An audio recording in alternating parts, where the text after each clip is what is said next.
nhớ trong đó lúc nào tôi cho biết thả tò bây lịch cái chuyện cái lịch cái chay là bây giờ cái tim không sợ đó cố chỉ là ít từ tôi bóc bóc cái chay ta chỉ cho lên ta chỉ no bây giờ lùa sa mày noจะไปปอดสมมติอย่างที่ไปตลอดหลงตลอดคอชาวกูที่เด็กกูต้องรู้หมดแล้วนะmàกูhài đâuไปชื่อเส้นอย่ากูpha lù đâuไปgiờ từ tin nên trà mong từ chỉnhไปgiờ mong từ chỉnh cho cái chay đa khổ bây giờไปtàu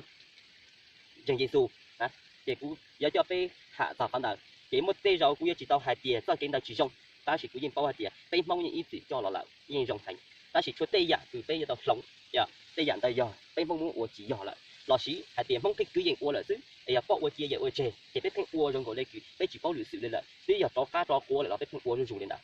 giờ có sai tiền khả năng chỉ chạy trắng cái giờ sống cái giờ cho cái chân thì sù lên cũ bây giờ đâu nó là ô ban chụp chầu thầu ban chụp ba con ta chỉ có giờ tự chỉ hai tiền có giờ cho cái chạy lá khổ lại bỏ ô chia giờ ô chè chứ là chị ta mày ta chỉ nó khả năng tôi chỉ hay là biết cho lẩu này ta chỉ có hay là biết cho lùa tiền này gọng y này chỉ biết cần đâu cần tới cần tiền đó tới hậu cho cái kinh tế lò chỉ biết bao hai tiền họ thì họ cho của họ thì họ chỉ giờ là để bây giờ tàu là một kho mình chỉ cho cái chèn đó chỉ phát hai tiền bao uo chơi chỉ cái bao hai tiền uo cái là biết uo này là uo là biết mong chỉ bạn này họ thì lòng tàu cái vì bây giờ của hai gặp biết lòng tàu cái bây giờ cái gì nên sao xem lòng họ tàu cái mình chỉ thế lộ hiểu chưa còn là biết mong ít chữ một uo là lên nó tỏ biết mong chỉ bạn này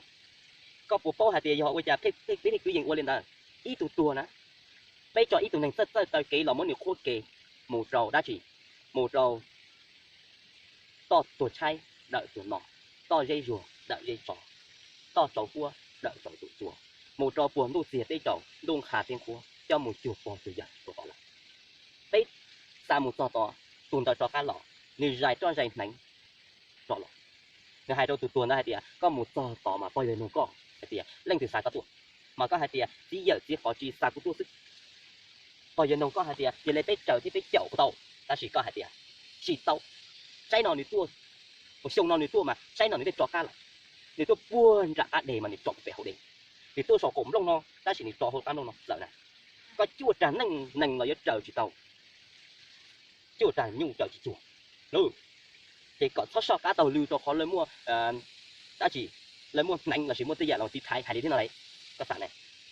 đây thì mua xa lên nó thô một cua to lại. Dạy cho dạy không cho ăn giờ vì lấy trà y thấy họ chẳng thấy một luôn đánh lọ tôi ít từ mua là họ muốn đời đâu nữa tôi ít từ nhu lần đời đâu nữa một xin đánh một xin không xin đuổi đâu nữa em cũng sai thì họ làm tiêu bị dội kì là giờ này thì cũng phải đi bôi dội kì lại bên thoát chịu ở bên mong chỉ vả mình cái gì tụ vả mình mà này cũng vả mình cần cầu lại kia tụ chỉ vả mình mà sợ nhiệt tin ngồi xa bên mong chẳng nuôi dạng coi ở trong xã hay tiệc họ nói rồi say rồi chả rồi lại cũng bao gì bây giờ bao thì dụ cái lợi ta chỉ bây giờ bao gì dụ chỉ biết cứ dừng tay mình đi qua đây này ai có tiếng muốn đi xa một buồn tôi chỉ thấy chọn đông khá tiếng khôi lại có phải muốn niệm tử còn không có hóa chi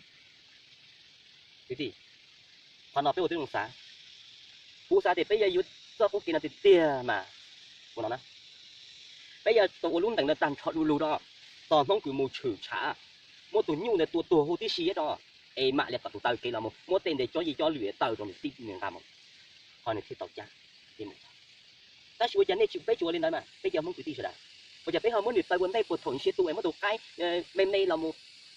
trâu những trong này khi tao nữa mà tụi cái này là con trai rồi à chị để tao dùng thế có thể muốn xếp thua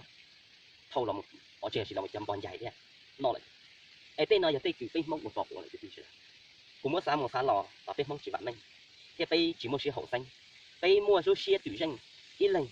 một thể đó ít lần chạy chỗ ít lần tụ mua là một dụ từ toàn nhẹ tùng dây là một chạy chụp lùa là bên mong một tay cha kia là một trọ của cảnh họ nói chỉ ít phòng đâu phòng tới đánh chạy có mua gì mua lưỡi mua ca một kỳ đầu tiên bây cứ dừng ua đi cứ bao giờ bao giờ ai tiếp bao thì dụ kia là biết thoát sự các bộ tao để cho rau cho mò cho chạy su mò của bên tao của nó mò là biết tụt đợi như của tao dài như chỉ tao dài đấy nè chua dạ dần dần nhồng ca mà nó tàn lại có nghĩa có tí có tụi phong dư này tao tí tụi cái thì có muốn xếp phun đó muốn trồng đường ham một đó coi như muốn xa uốn tây thâu của cậu rồi đó giải cho giải nên cho các loại giải mà giải tao thành tiền tiền đấy nè giải chắp là thế nào biết không ạ giải cần cầu đi tiền cũng sẽ bằng giải chắp đi à chỉ biết khỏi dân chơi bộ điện đạo này giải nào tua 但是你凶nó tua trái nó thì tua cá đi cho hổ đi tua cổng lông cho cám lông chua trả nành trả chỉ chua trả tu trả chỉ tao tính mình cần cầu giờ dù gì tuần đây nè chọn đi tết trên hai thì tới lọ luôn đây là em muốn nè sa mù ta chỉ tu tết cho rong họ chỉ sa mù cho tu lùa anh trên một luận gì thế chẳng mà sa mù cho đâu từ gió nhẹ xin bông bông bông à đây mùa trồng đi trên mùa trồng đi em luôn trên một đông kia hoặc ở kia tuần đây giờ dù còn giờ đây mà sa mù cho giờ sa mù đâu số là sa mù đâu mông này đấy thếเขาเนี่ยเขาคือชิดถั่วจะไปอยู่ไปบุชิยอแต่สิมัวสาที่ยิ่งบุชิยอละแต่เขาไปมองมัวตีแก่เกี่ยเรามัวใช้จะไปตุ้งปีอย่างว่าเดียพี่ป้อที่อยู่กี่ละนะแต่สิไปเข้าจิ๋วพี่ป้อจงหาที่ตุจีเตยกี่ที่มาอยู่ตุเนี่ยตุจีสามมูใหญ่ต่อใหญ่ทั้งต่อข้าเราให้เจ๋งมุนเทียบตั้งสินถั่วเรามาอุ้ยตัวอยู่ตัวตื่นตัวให้เจ๋งที่ยันเตยใช้เตยหมอแต่ก็ซาขนาดไปอยู่กี่ไปเก็บกี่แต่ก็ไปลงมีอย่าไปยอเตยกี่เตี้ยนะนี่อย่าจุดต่อป้อให้เตี้ยอย่าเตยถอดชุดชาตาthọm đâu em mà đi tơi mà thấy tao cha thành thọp bo thọm đây giờ thật tự chính được đấy họ này cũng hay chứ cũng chỉ có đi giờ tí chỉ mà được cũng xá thôi giờ có biết lâu mà biết chủ số thọm đợt nó vô lên nó mà biết được nè từ tí từ cái nên tràn này thì tao biết cho chia cho số cái tuổi tao này cha này mùa đó nè họ thì họ cái lại bỏ lại giờแต่ฉันน้องbiết choตอนฉันยิสูไปทั้งหายเดียchoฉันยิสูจริงจะปอจริงจะยังฉันดูเนี่ยที่อยู่นะตัวเอี้ยตัวคือตาฉันอุจจะอยู่ที่หูเนี่ยที่หลอนนอนหรอไอ้ยังมันตั้งเตี๋ยยิสูเลยเนาะไอ้อยู่เนี่ยอยู่ที่จอตัวใช้ตัวขี้tùy giờ cái tăng tiền có này có gì để tiền nữa y lúc chia bây giờ cái giờ hù lắm nó mà cũng sai này nè hầu này tuần này chỉ sát tờ kế lắm chỉ nên mua nữa mà hai trăm nữa đến nó để tí thế nè đó chỉ tiền thôi gì con mù nó chỉ giờ lúc chia bây giờ có đặt cá lò nè ấy bây giờ ủa đâu mò hù có lắm nó mong lấy chiếc xe ấy thôi có đặt cá lò nè có kiểu chiếc xe có đặt cá lò nè ấy bây giờ dọn trong bây thì tôi kỳ dọn trong hù có lắm nó là hậu nè ấy có không mà đây ó dọn trong lò nè giờ này hai lên nó đâu này mà đi lo tiền ta chỉ tay chỉ hai lên đó này thầu này tôi kia sẽ tung cho sư chế hú chế tí tới cái tôi chế món này sai lử mua chế sa một thâu bị cho cổ lút đảo chế mua thế do kẹp bòi dẹp của toàn đồ chế chọn đông hà tên khoa đều đã bếp gì này luôn chế một chậu kiệt cô lên đâu đây là ấy tạo cái nào tới phim hù lón nói hù lón nói thôi gì ấy cái này có chỉ có một bao tiền này hù lón nói lại có tới mua xa lên nói lại này có phần trình siết à giờ hai tiền bếp mua siết luôn nè luôn chỉ tiền chế ra tới cái chỉ đặt đâu này ấy chỉ niệm tí ta lúc này sao xia, chỉ cho một dài được chứ, cho một dài anh nhót như dây tao chứ, ấy ta chơi có tên đây nó nè, xia, ấy có mất lại là một thớt luôn, chỉ có hù niệm tí là nó, ấy có họ mất xa mù lên nó, của tao u là, ấy có hù chạy cho đá ủ là nó, yêu nhiều yêu chỉ bỏ yêu tiếc khôn nổ nó, ở nhà bên mong tới phố thì nào yêu cái chỉ biết thêm một cuộc tình, cho biết đi,